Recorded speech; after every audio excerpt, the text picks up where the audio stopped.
time, and I call the Honourable Member for Warringah. Thank you, Mr Deputy Speaker.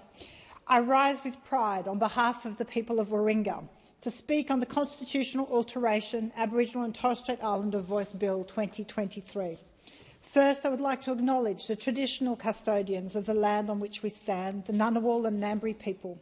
I would also like to acknowledge the traditional custodians of the land in Warringah and their incredible care of land and sea.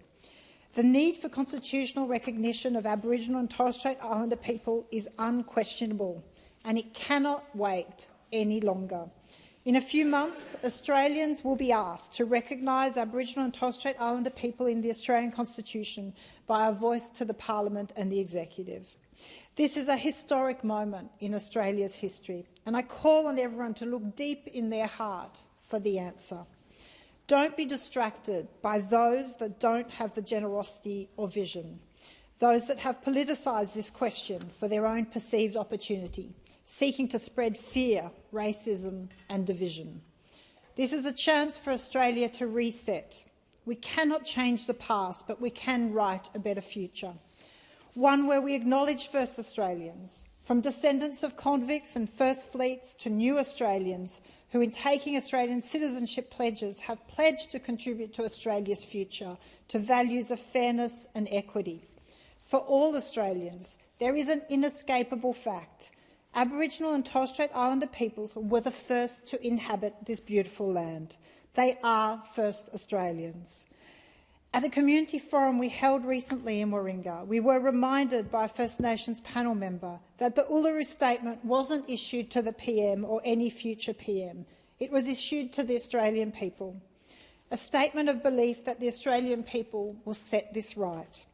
So I look to the referendum with excitement and belief that the Australian people will rise to the invitation of First Nations people, providing genuine opportunity and optimism for all Australians, especially First Nations, their children and grandchildren, for a better future. Let the referendum speak for the kind of Australia that we want to be in the future.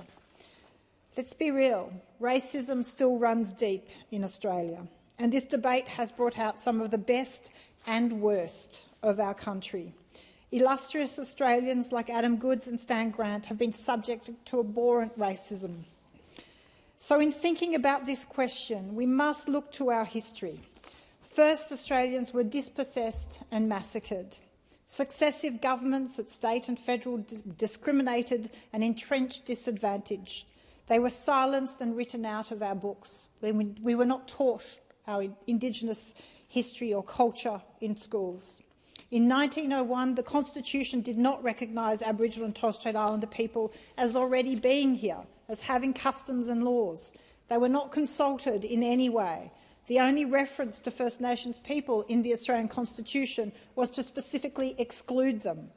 Despite fighting for Australia's freedom in world wars, working in Australian fields and mines for years, helping build our young nation, it was only in 1962 that the Electoral Act was amended to give them the right to vote.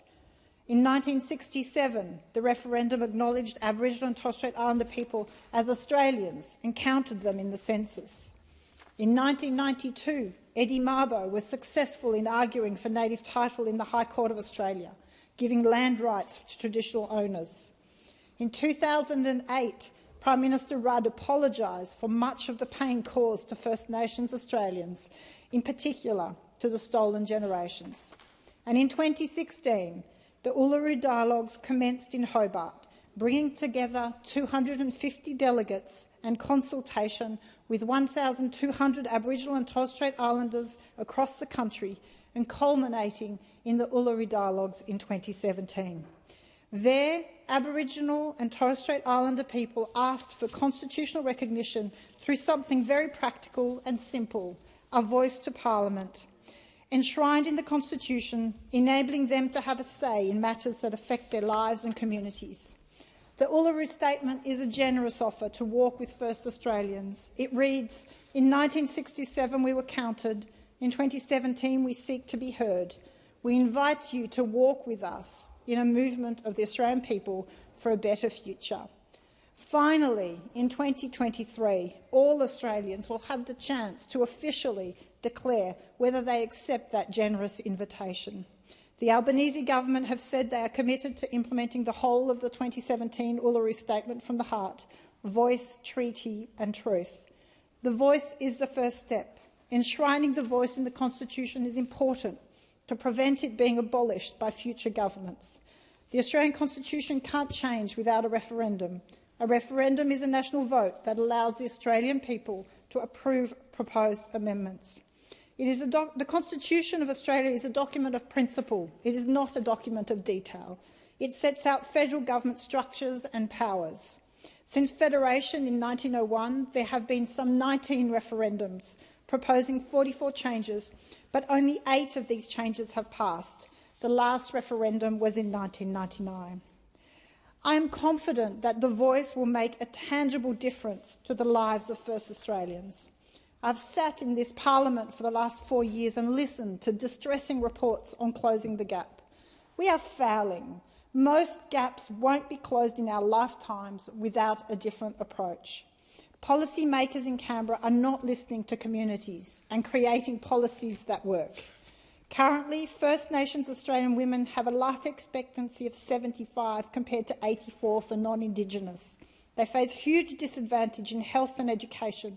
They're proportionally the most incarcerated people on the planet, and young Indigenous men have shocking rates of suicide, some 2.5 times higher than non-Indigenous Australians.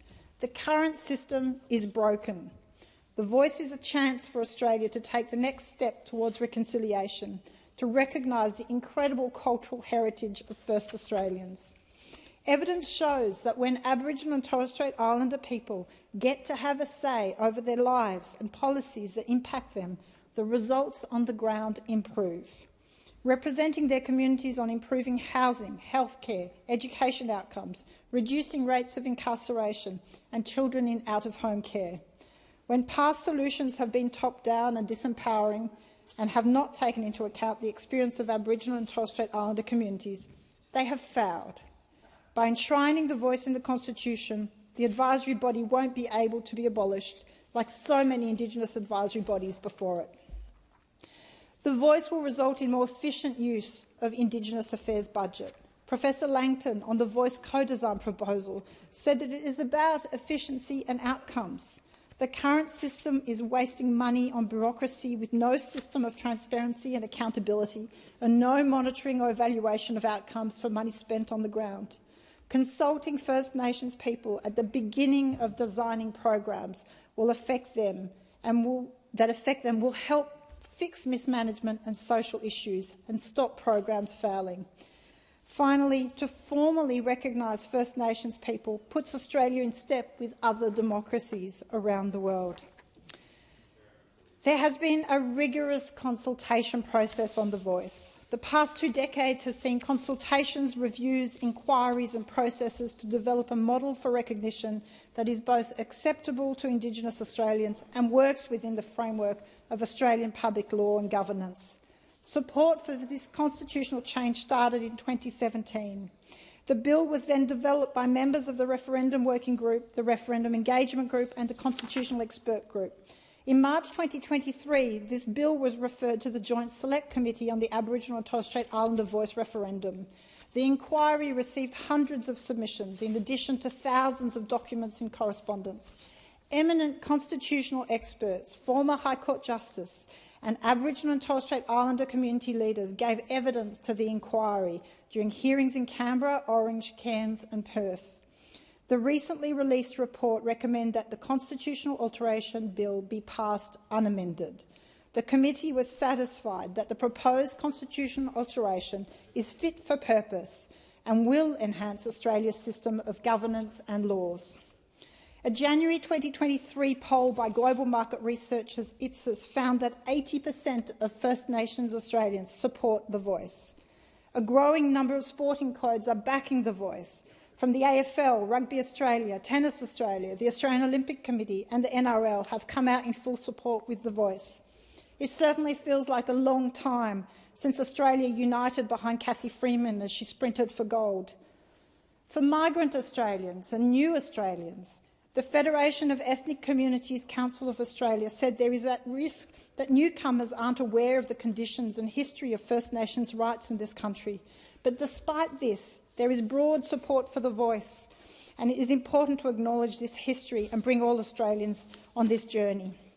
So there's been a great deal of misinformation on this debate by the Coalition, and sadly the government did not elect to establish a fact-checking or truth in referendum advertising protections as I proposed. The leader of the opposition's speech in this place was shameful, full of misinformation and fear-mongering. So the Australian people must be discerning and inoculate themselves against misinformation and racism. Let's be clear what a voice will and won't do. To cut through all the noise. Will a voice make a practical difference in the lives of First Nations people? Yes, I believe that it will. Will it help close the gap targets? Yes. Is it consistent with international human rights obligations? Yes. Is what the majority of Indigenous people want? Yes. Has consultation been extensive? Yes. Will the Voice Committee be made up of Aboriginal and Torres Strait Islander people chosen and based on the wishes of local communities? Yes. Has the wording of the proposed constitution alteration been approved by the Solicitor General? Yes. The Solicitor General has released a written legal opinion to that effect. Is there enough detail? Yes, absolutely. Should executive government remain in the wording of the amendment? Yes. It is practical and very important that the voice be able to advise the executive as policies are being developed. It is so important that the voice be able to speak to both the parliament and the executive. They must be at the table when government is developing policies. I wholeheartedly agree. Policies are developed by the executive and departments, so it is essential that that is the point at which advice may be given.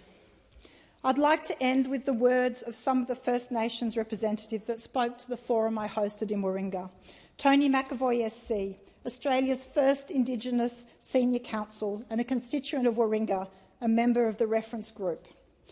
He said, "We are not at the table. The voice is not about being separate. It is about being involved. It's about trying to win the policy debate as it's happening instead of being subject of the outcome." Dean Parkin explained the gravity and the privilege of the opportunity in the referendum. He said, "This is the moment for all Australians, because when we make the very simple acknowledgement of Indigenous peoples as the first peoples of this country, we are saying we can connect our story as Australians to that Indigenous story. Every single Australian, if you know no other place on earth, this is your home. You get to connect your story of what it is to be Australian to 65,000 years of history." Samara Joes, a First Nations woman from North Queensland who works with disadvantaged youth on the Strait, said, "Think about my nieces and nephews and how I explain a choice and decision that was made by all Australians about their future, about what their future may look like. Consider it, think about it, dream on it, but whichever way you vote, know that it matters. I agree. Your decision, all Australians' decision, will determine your legacy. It's rare to be tapped on the shoulder for such a moment in time in our country's history. While most young people are strongly in support, some older Australians are hesitant, afraid of change. Put your reservations aside. I have spoken to many in Warringah and will continue to do so over the coming months. Thank you to the amazing team of volunteers for Warringah for the Voice. Together, we will work tirelessly to achieve a loud and proud yes. Thank you. The question is that this